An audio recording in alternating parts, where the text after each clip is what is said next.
Semoga kita selalu sehat walafiat dan selalu dalam lindungan Allah Subhanahu wa Ta'ala, Tuhan yang Maha Kuasa.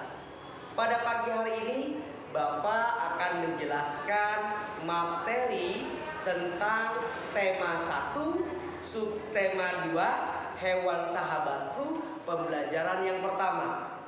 Nah, sebelum ke materi, Bapak akan terlebih dahulu memberitahukan apa tujuan pembelajaran kita pada pagi hari ini. Ya, tetapi kalian harus tahu fokus dari pembelajaran kita pada pagi hari ini yaitu fokus pada mata pelajaran IPA dan IPS. Tujuan pembelajarannya yaitu yang pertama, siswa mampu melaporkan hewan berdasarkan cara perkembangbiakan secara ovivar dan vivipar melalui tabel dan manfaatnya dengan benar. Yang kedua, siswa mampu menyebutkan kehidupan ekonomi dari dua negara terkait kondisi geografisnya dengan benar. Nah, itu anak-anak tujuan pembelajarannya. Anak-anak, apa yang Bapak bawa ini? Coba kalian lihat dan sebutkan. Hewan apakah ini? Ya, benar. Ini adalah gajah. Gajah mempunyai banyak manfaat untuk kehidupan manusia. Di antaranya itu untuk membantu pekerjaan manusia. Yang kedua, gajah digunakan juga sebagai alat transportasi. Yang ketiga, gajah juga di negara-negara Asia Tenggara seperti Thailand, Myanmar, dan Kamboja merupakan hewan suci. Gajah putih khususnya di Thailand merupakan hewan yang dikeramatkan, hewan yang disucikan, dan biaya perawatannya juga mahal. Oleh karena itu, Thailand mempunyai sebutan negeri gajah putih. Sekarang, gambar apakah ini anak-anak? Ya, ini adalah ikan. Tepatnya jenisnya ikan tuna. Ikan tuna banyak terdapat di laut Indonesia. Kita ketahui Indonesia dikaruniai luas wilayah lautan lebih besar dibandingkan luas daratannya. Luas lautan Indonesia mencapai 5,8 juta kilometer persegi. Di dalam lautan Indonesia tersimpan potensi perikanan yang cukup besar. Salah satunya adalah ikan tuna. Ikan tuna adalah salah satu ikan yang paling digemari di negara-negara luar Indonesia. Indonesia mengekspor banyak ikan tuna ke Jepang, Amerika Serikat, dan Uni Eropa. Apa itu Uni Eropa? Uni Eropa itu perkumpulan negara-negara yang berada di benua Eropa. Selanjutnya anak-anak, kalian bisa lihat ini apa? Iya, tepat sekali. Ini burung. Lebih tepatnya adalah jenis burung takurdahan. Takurdahan ini adalah burung yang banyak hidup di negara Malaysia, negara tetangga Indonesia, Malaysia. Di Malaysia, burung ini burung yang termasuk dilindungi oleh negara Malaysia. Jalak Bali adalah burung yang dilindungi di Indonesia. Oleh karena itu, kita tidak boleh membunuhnya. Hewan yang tadi hidup di Asia Tenggara dan umumnya berada di dunia itu pasti berkembang biak. Tujuan berkembang biak itu untuk melanjutkan keturunannya, untuk melanjutkan jenisnya. Nah, berkembang biak hewan itu ada 3 macam. Yang pertama adalah ovipar. Ovipar adalah perkembangbiakan pada hewan dengan cara bertelur. Bisakah kalian menyebutkan contohnya? Ya, pintar sekali. Contohnya ayam, itik, dan semua jenis burung itu bertelur. berarti namanya ovipar. Yang kedua adalah hewan yang berkembang biak dengan cara melahirkan atau vivipar. Berkembang biak cara melahirkan, contohnya adalah apa? Ya, sapi, kerbau, kambing, kuda, dan masih banyak yang lainnya. Selanjutnya adalah hewan yang berkembang biak dengan cara bertelur dan melahirkan, yang lebih dikenal dengan sebutan ovovivipar. Contoh hewan tersebut adalah kuda laut, ular kadut, ikan gupi, iguana, ikan hiu, kadal, salamander, dan platypus. Itu adalah hewan yang berkembang biak dengan ovovivipar, bertelur dan melahirkan. Kondisi geografis di Asia Tenggara membantu penduduknya memanfaatkan hewan-hewan tersebut untuk kehidupan sehari-harinya dan untuk menghidupkan ekonominya. Oleh karena itu, ada kegiatan-kegiatan ekonomi di dalam setiap negara.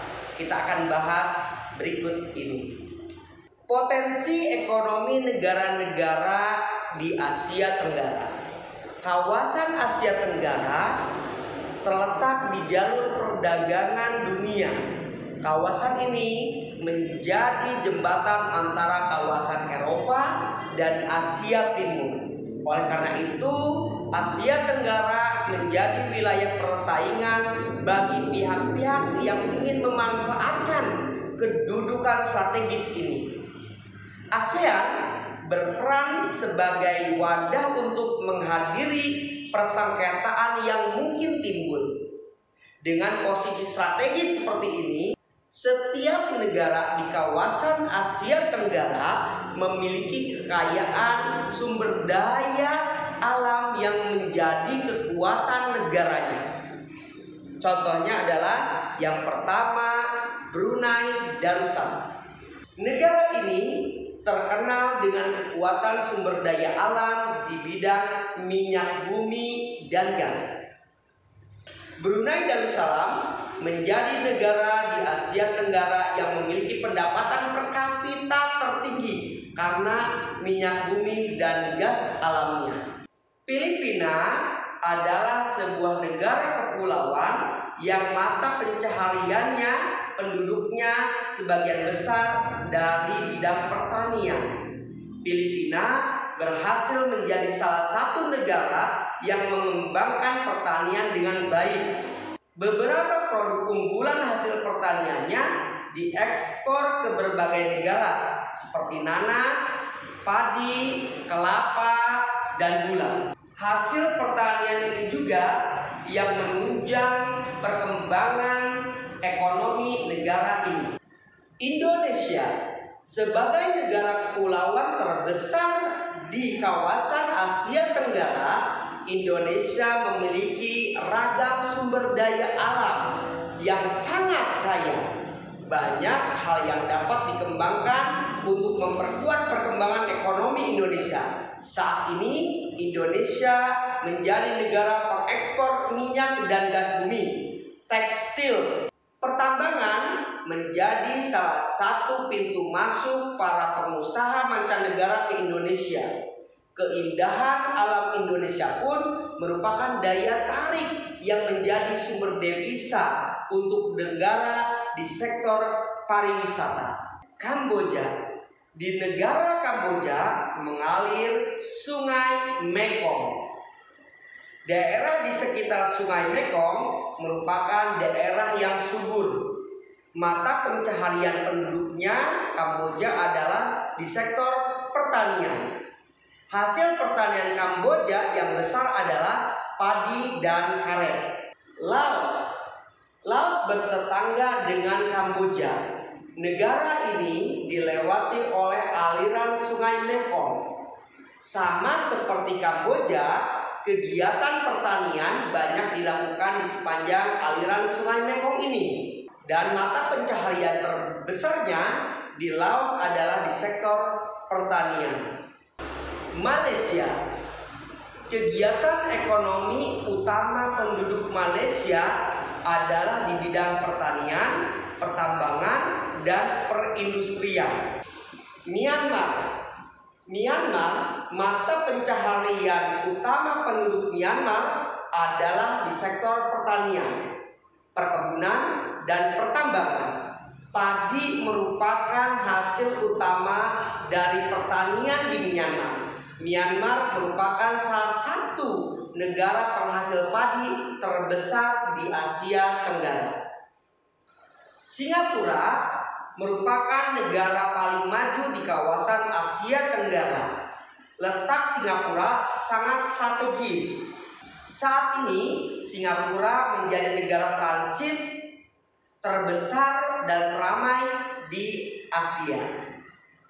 Thailand sering disebut sebagai lumbung padi di Asia Tenggara.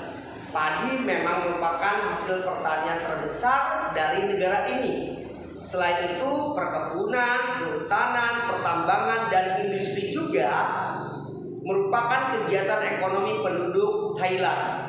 Saat ini penghasilan utama Thailand adalah di sektor pariwisata. Keunikan bangunan budaya di Thailand menjadi daya tarik para wisatawan mancanegara untuk datang ke Thailand. Vietnam. Setelah pulih dari perang Vietnam, negara ini mulai berkembang di berbagai sektor perekonomiannya. Pariwisatanya dan turismenya mendukung perkembangan ekonomi.